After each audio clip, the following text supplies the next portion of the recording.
Have you ever wondered why many beginner farmers struggle on their growing journey? They're making mistakes upon mistake. They do not know what to do, or if they know what to do, things are not fruitful as expect them to be. Well, in this video, I'm going to share with you the 7 biggest mistakes that are costing many beginner farmers losses. One of the most discouraging things for every farmer, of course, is when they start with a lot of excitement and things do not work out as they planned them to work out in the first place. They hoped agriculture would be the thing that reduces on the expenses they have in their daily life, the side income they would start up for them to be able to at least get some good money. And yeah, so they make many different plans here and there. They get the crop to grow.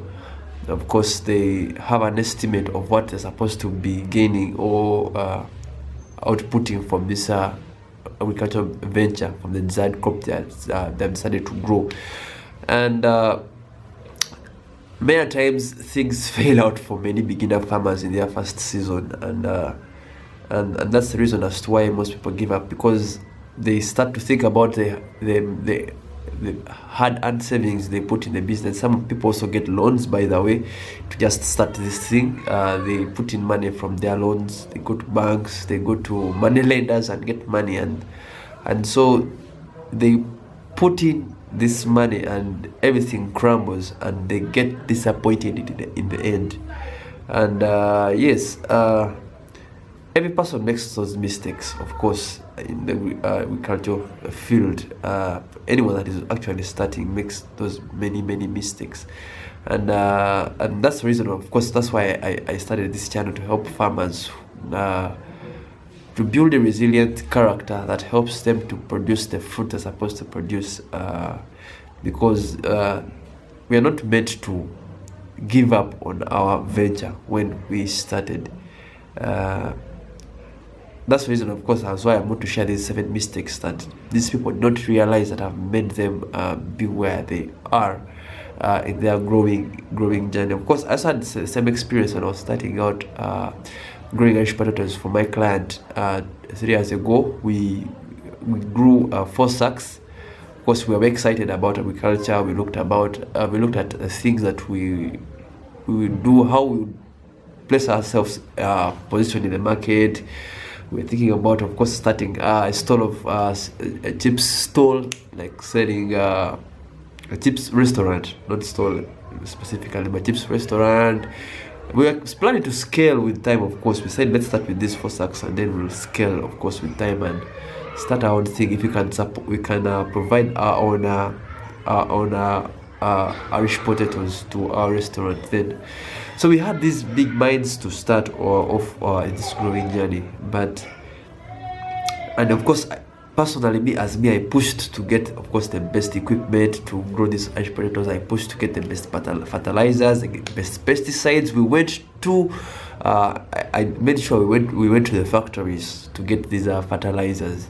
We got crop-specific fertilizers for the Irish potatoes, but man, the sad story, things did not work out as we expected. We made 80% loss. We got out 1 sack after planting 4 sacks of Irish potatoes. It was so discouraging. Actually, I felt, as a consultant, I felt I should give up.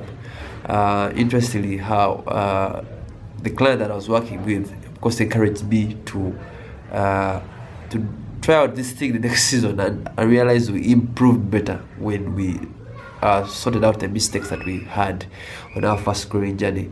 The things that we did not do right, we put those things right.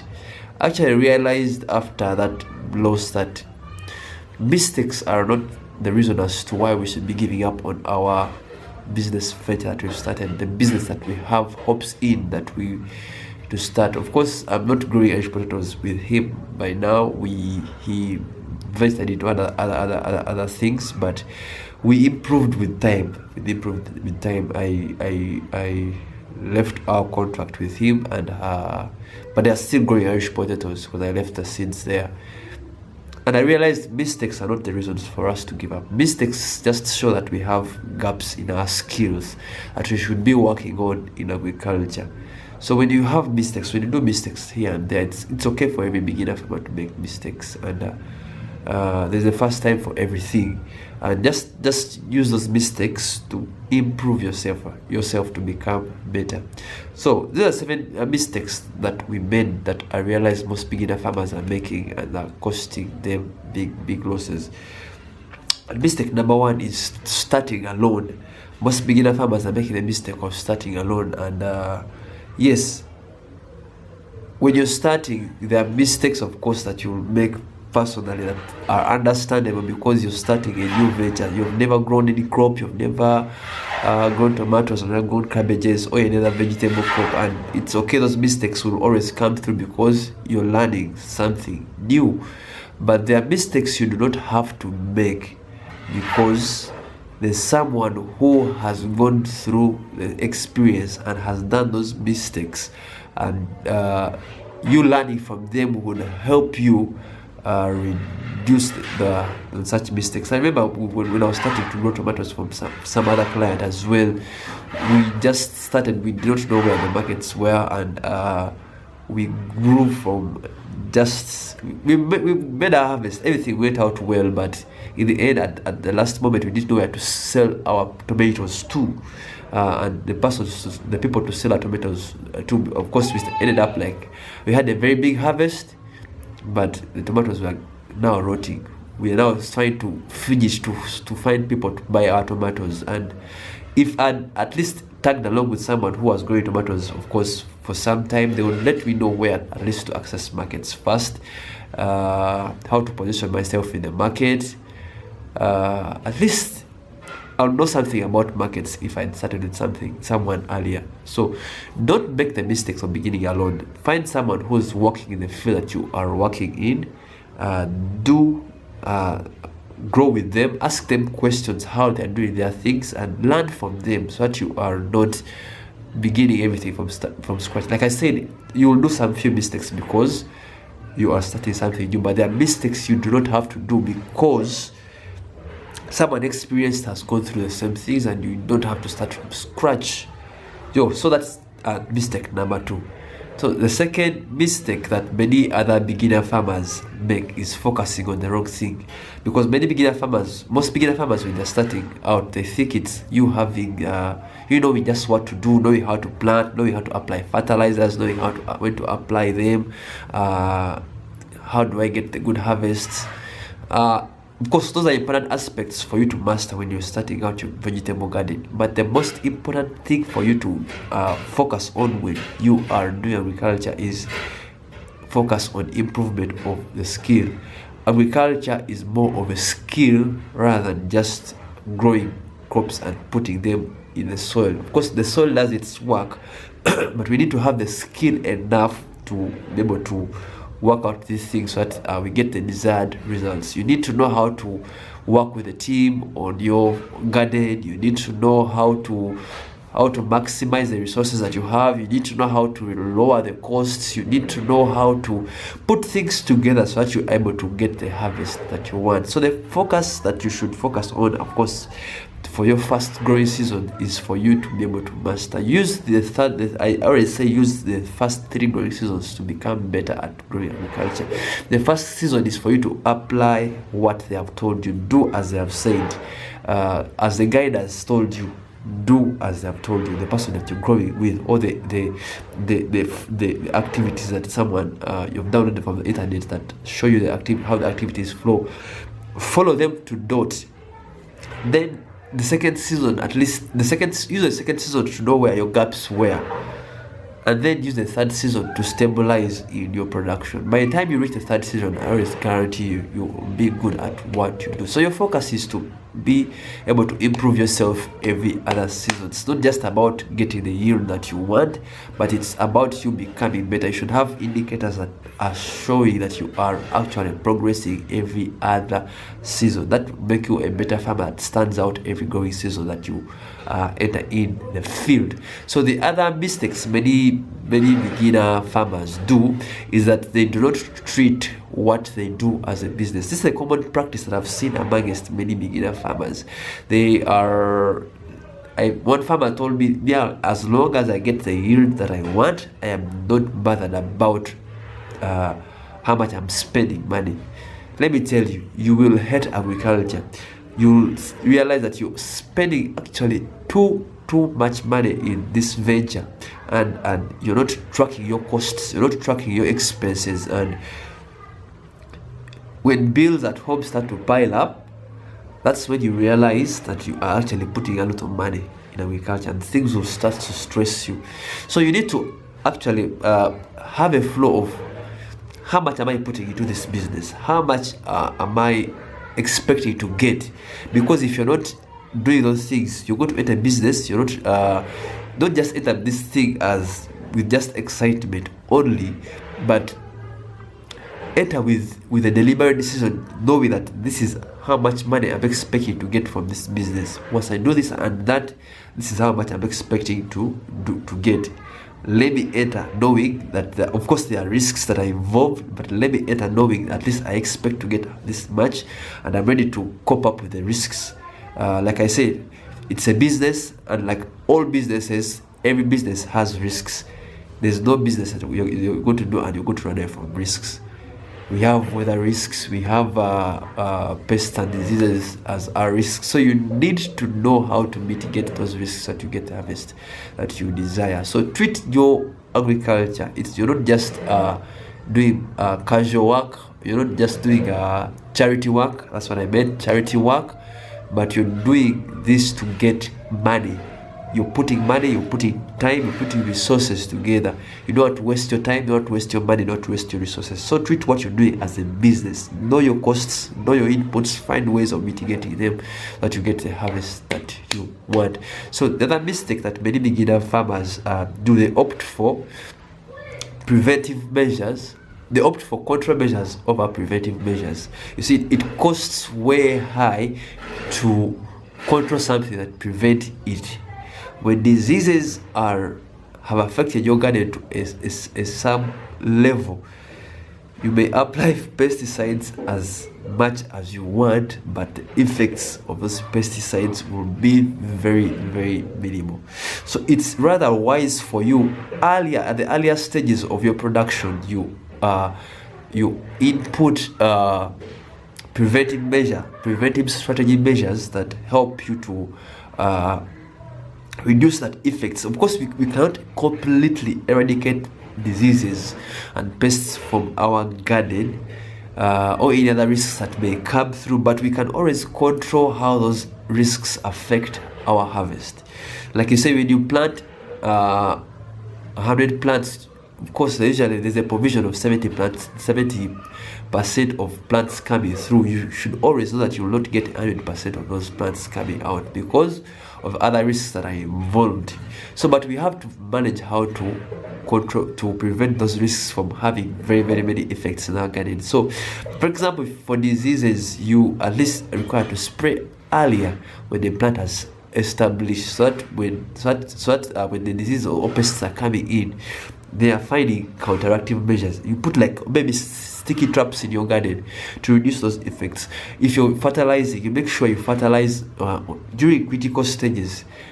Be deliberate to not wait for the plant now is malnourished, it's not growing well. That's when you are thinking of now fertilizing the crop. When you see now the plants, the garden is now affected with the diseases, that's when you start now thinking about controlling the diseases. You'll put in much money because you do not do it earlier. The best stages of taking care of a plant are its earlier stages. Like a baby that is taken care of when they're still young. By the time they reach maturity, there will be quality kids. The quality kid is seen from how they were taken care of when they were young. So that's another mistake. The other mistake many beginner farmers do, they are overly content with what they know. Most beginner farmers, when they find stability in their production, like I said, in third season, maybe they are now producing and they're now into the market, they're now maybe exporting or they're selling to the market. Most beginner farmers become content with what they do, what they already know. They now think, I have reached, I have arrived, I do not now need to do much more. Let me just do things the way I am doing, like the way I have done them. So if you don't have a progressive mind that thinks of how to improve every other time, you are going to miss out on very many aspects of the market. You see, trends of production are improving every other time. Leave alone these people who are coming up with strategies that are destroying food. Leave alone those people. But there are things that are coming up that are helping us to produce food even way better. There are better agricultural practices that are being introduced, better spacing methods, better irrigation methods, because environment is changing, the weather is changing. You need to have at least better solutions to your garden. And we have no excuse in that generation. At least we are exposed to information, not like maybe people back then. We have a lot of information out there on the internet. You can just type in, and these days by the people are also using artificial intelligence to improve their productions, like because here in Uganda we have 2 rainy seasons in the year. So we are at the masses of those rainy seasons. So sometimes you can plan to plant in some season, and then the season is delayed because, of course, we have global warming and other effects in the environment that are changing how weather stabilizes. They're changing the trends of weather, like we knew them back then. You expect maybe rains to be there in June, but they delay, and then they come in a month that you don't expect them to come. So people these days maybe are having like artificial intelligence systems that help them to detect weather changes. So if you're a farmer and you're not aware of such solutions that people are coming up with, you're going to remain behind, and people will be taking over in production, and for you remain, of course, in a village. As of course, we can't stay smallholder farmers for long. We need to commercialize. Of course, I will one day write and talk about that mindset of smallholder farmers and why it is laying us back as farmers, not to become better. So not be content with what you know. Be always on the lookout of better ways of doing things. So the other mistake that many beginners farmers are doing, they are opting for casual labor members over team members. What do I mean by that? That we have people who work directly on our gardens. Sometimes we may be in the city and we're not able to reach on the gardens ourselves, and there are people who will work on our gardens to make sure they implement our plans so that we get the desired harvest. So this biggest mistake many beginner farmers are actually doing, they are employing people, first of all, who don't have the right skill. Second, they don't have the right mindset.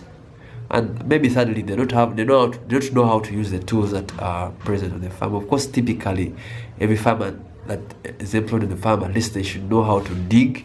That's the first skill and tool they need to at least know how to use, because you can't employ someone who cannot what. But there are other skills that are needed in your garden that are not just about digging. Now, like planning skills, how to make budgets, how to reduce costs.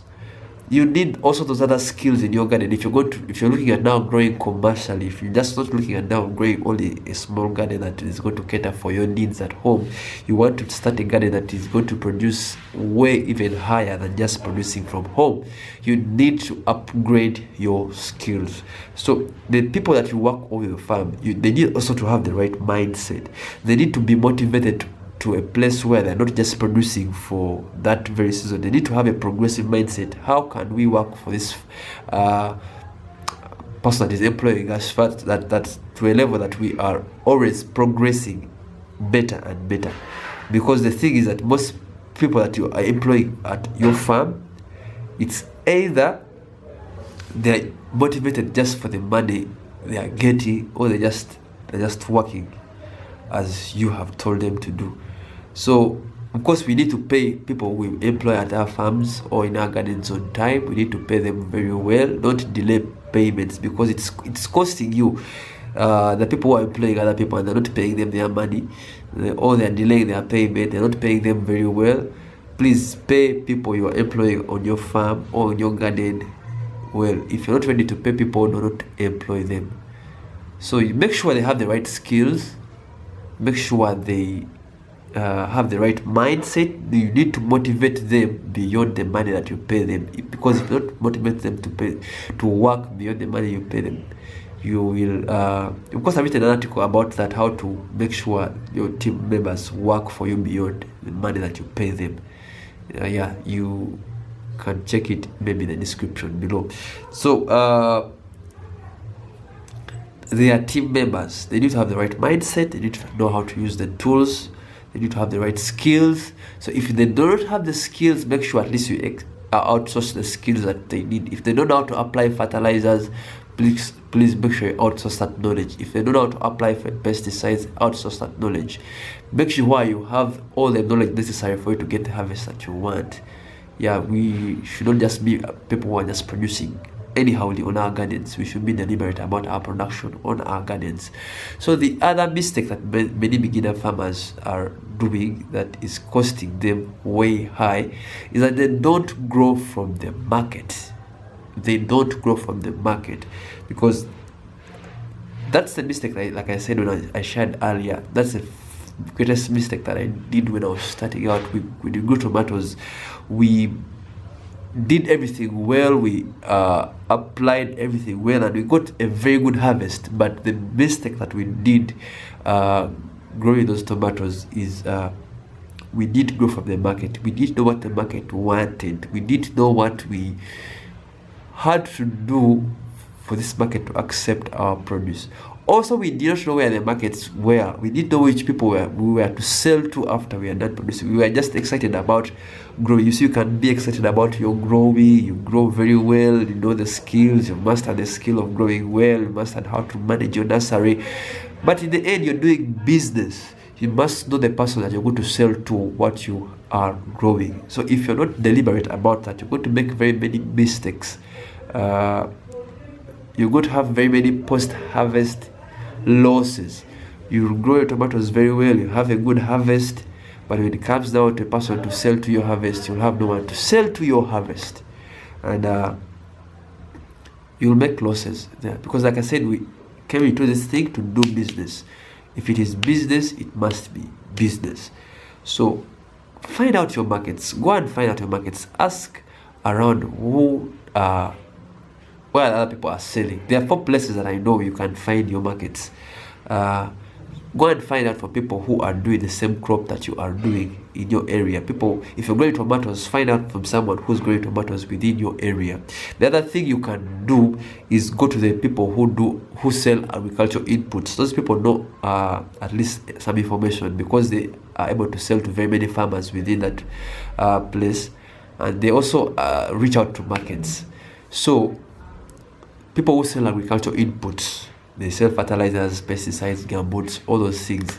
Those people usually know where markets are. So the third category of where you can look for your markets is online communities. Online communities. You can go to online communities. Those people also have markets. People who are growing the same crop like you are but are online. Join farmer groups that are doing the same thing that you are.